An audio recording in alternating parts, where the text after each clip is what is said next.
오늘 우리 이 임상경험을 통해서 골수 이식을 이용해서 수술 전에 정상적인 골수 이식은 하지 않더라도 골수 세포를 이용해서 주입 후 면역 상태를 안정화시켜서 이식하면은 면역 제재를 최소한 중단하지는 못한다 하더라도 줄일 수 있는, 그럼으로 인해서 합병증을 감소시킬 수 있는 그런 기대를 할 수 있겠습니다.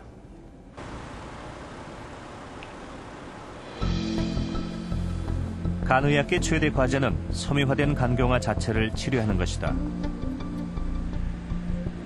정상적인 주위의 간 조직을 떼어내 간경화를 유발하는 것으로 알려진 성상세포를 분리해낸다. 분리한 성상세포에 TGF-베타라는 활성화 인자를 주입해 성상세포를 활성화시킨다.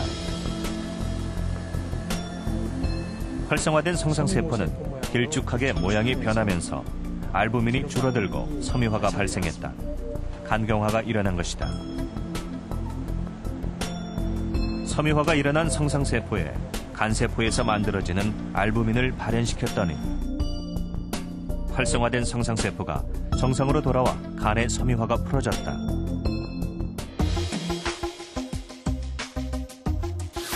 알부민이 간경화를 치료할 수 있다는 사실이 국내 의료진에 의해 최초로 밝혀진 것이다. 활성화된 성상세포 내에 알부민을 발현시키게 되면 활성화된 성상세포가 활성화 이전 단계로 전환되게 됩니다. 이러한 실험은 곧 그 조직의 경화, 섬유화, 섬유증을 섬유화되기 이전의 상태로 되돌릴 수 있는 임상적 중요한 그 실험 결과라고 할 수 있겠습니다.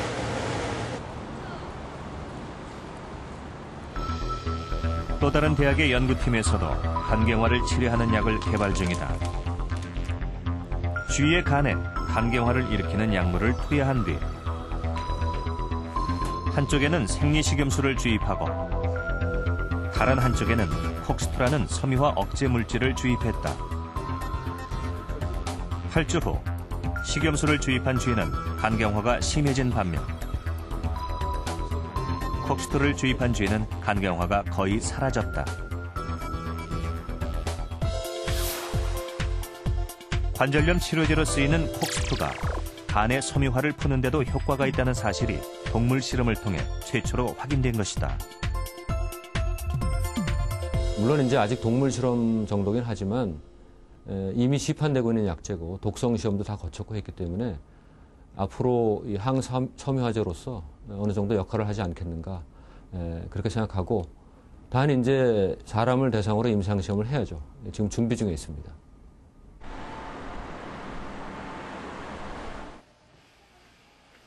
간경화의 새로운 치료법으로 자가골수 주입 시술이 최근 주목받고 있다. 간경화 중기로 복수가 차고 탈장까지 경험한 최병주 씨. 간이식을 받기 어려운 상황에서 최 씨는 의료진의 권유로 자가골수 치료를 선택했다. 골수에 있는 조혈모 세포를 이용해 간세포를 되살리는 방법이다. 우리 몸 안에 있는 이런 조혈모세포는 여러 가지 형태의 세포로 이제 분화가 될 수 있는데, 지금 저희가 하고 있는 이 시술이 골수에서 뽑아낸 이런 조혈모세포가 간으로 가서 간에서의 그런 이제 기능이 떨어진 여러 가지 세포들을 이제 재생시킬 수 있는 그런 역할을 기대하고 지금 시술을 하고 있습니다.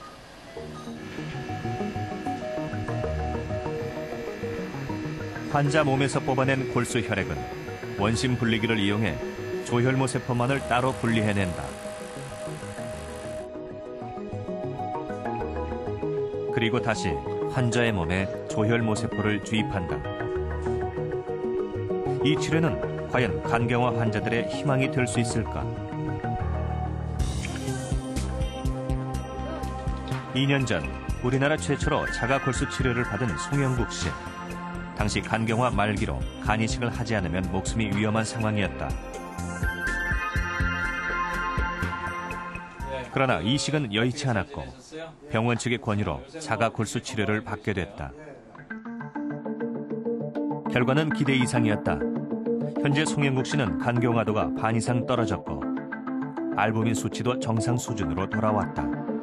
지금까지는 간경변증 환자가 더욱이 그것이 복수가 생긴다든지 이렇게 되면은 간 이식 이외에는 거의 희망이 없다고 생각했던 그러한 간경변증에서 골수를 뽑아서 주입하는 비교적 간단한 방법을 통해서 우리가 도움을 줄 수 있다는 그러한 새로운 사실을 확인했다는 것은 이제 굉장히 의의가 큽니다.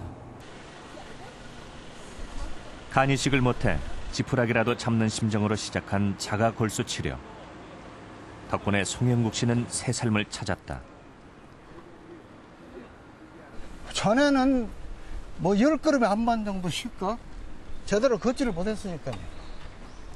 배만 이렇게 커지고, 지금은 이제 복수가 안 차니까 몸도 가벼워지고.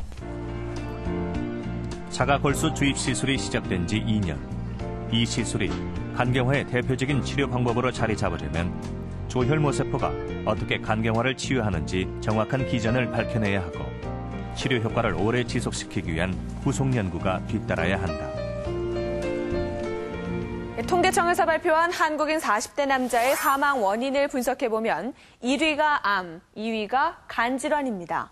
그런데 1위를 차지한 암 중에서도 가장 비중이 높은 것은 바로 간암인데요. 따라서 40대 남자를 사망에 이르게 하는 가장 큰 원인은 간암을 포함한 간질환인 것입니다. 걸핏하면 화를 내는 사람보다 어쩌다 한 번 터뜨리는 사람이 더 무서운 법이죠. 우리 몸 가운데 간이 그런 존재입니다. 웬만큼 나빠지기 전에는 증상을 보이지 않다가 신호를 보내오면 이미 늦은 경우가 많습니다. 따라서 평소 간의 건강을 확인하는 것이 중요한데요. 이런 증세가 나타나면 주의해야 합니다.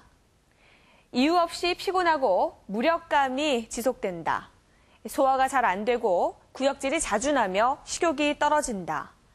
갑자기 눈에 흰 자위나 피부가 노랗게 변했다. 소변색이 진하게 변하고 거품이 노랗게 보인다. 오른쪽 갈비뼈 밑에 뭔가 단단하게 잡힌다. 이 중에 하나라도 해당이 되면 간질환을 의심해봐야 합니다. 또 한 가지 기억해야 될 것은 각종 건강 보조식품으로 인해서 간을 오히려 해치는 경우가 있다는 점입니다.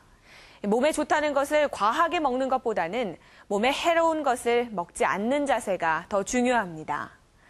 그리고 정기적인 검진을 통해서 간의 건강을 확인하는 것이 간경화를 예방하는 가장 현명한 방법이라는 것 기억하시기 바랍니다.